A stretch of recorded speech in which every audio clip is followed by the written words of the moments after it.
Bukas ngayon ng pamahalaan ang paghahanap kay Senator Ronald Bato de la Rosa matapos siyang ideklarang fugitive from justice kaugnay ng arrest warrant ng International Criminal Court o ICC. Narito ang ulat.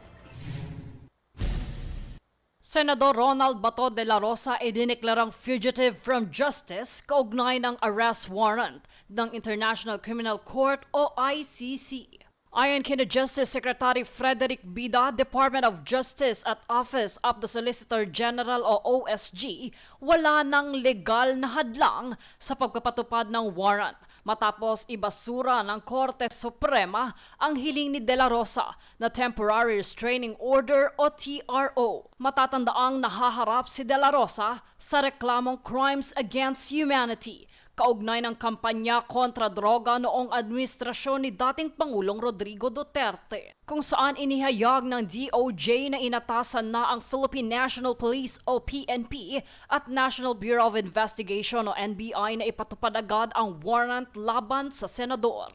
Nagbabala rin ang DOJ na maaaring managot sa ilalim ng batas ng Pilipinas at ng ICC ang sinumang tutulong kay De La Rosa upang makaiwas sa pag-aresto. Batay naman sa record ng ICC, lihim na inilabas noong November 2025 ang arrest warrant laban kay De La Rosa at iba pang personalidad na iniuugnay sa war on drugs. Matapos lumabas sa publiko ang warrant nitong Mayo, muling nagpakita si De La Rosa sa Senado upang bumoto sa pagpapalit ng liderato kung saan nahalal si Senate President Alan Peter Cayetano. At doon siya pansamantalang nanatili sa ilalim ng protective custody ng Senado habang hinihintay ang aksyon ng Korte Suprema sa kanyang petisyon. Ngunit ayon naman sa mga investigador, umalis umano si De La Rosa sa Senado madaling araw ng Huwebes sakay ng sasakyang iniuugnay kay Senador Robin Padilla. Kasunod nito, nagkaroon din ng tensyon at palitan ng putok sa loob ng Senate Complex sa pagitan ng Office of the Sergeant at Arms at ilang tauhan ng NBI.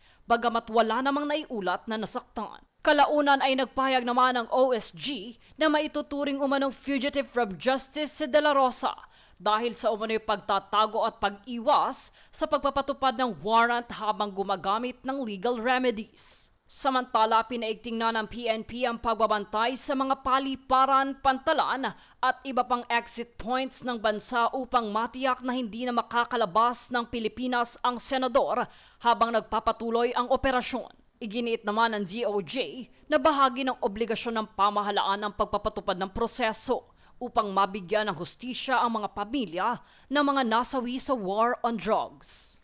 Jade Buhoy, nag-uulat para sa Golden Nation Network. Sa iba pang balita, nagsagawa ng aerial inspection at site visit ang House of Representatives sa Northern Sierra Madre Natural Park sa Isabela bilang bahagi ng panukalang mas palakasin ang proteksyon sa Sierra Madre. Pinangunahan ni House Speaker Faustino Boji D. III kasama ang ilang mambabatas at environmental officials ang pag-iinspeksyon sa kalagayan ng kagubatan, watershed at mga lugar na apektado ng illegal logging at deforestation. Kaugnay ito ng House Bill No. 3538 na naglalayong buuin ang Sierra Madre Conservation and Development Authority o SMCDA. Ayon kay D, mahalagang mapanatili ang Sierra Madre dahil nagsisilbi itong natural na panangga ng Luzon laban sa malalakas na bagyo at pagbaha. Sakop ng bulubundukin ang 10 lalawigan sa Luzon at tahanan din ito ng malaking bahagi ng natitirang forest cover at biodiversity sa bansa. Sa ilalim ng panukala, pamumunuan ng SMCDA ang pangmatagalang pangangalaga, rehabilitation at sustainable development sa Sierra Madre upang maprotektahan ang kalikasan at mga komunidad na nakadepende dito. Sa iba pang balita, nasabad ng Bureau of Customs na iya ang mahigit 1 kilo ng hinihinalang shabu na itinago sa machine parts sa isang bodega noong May 19.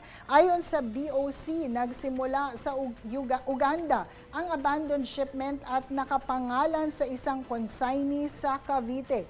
2 parcel na idineklarang auto gear bearings ang sinuri ng mga otoridad kung saan nadiskubre ang 1,000 grams ng hinihinalang shabu na may halagang mahigit 8.3 million pesos.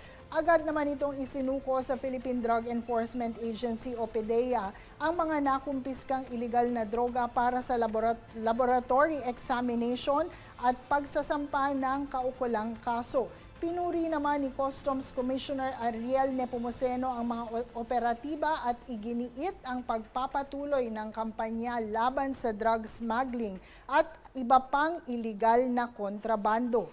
Bahagi umano ito ng pinaigting na border protection at seguridad sa mga paliparan alinsunod sa kampanya ng pamahalaan kontra iligal na droga.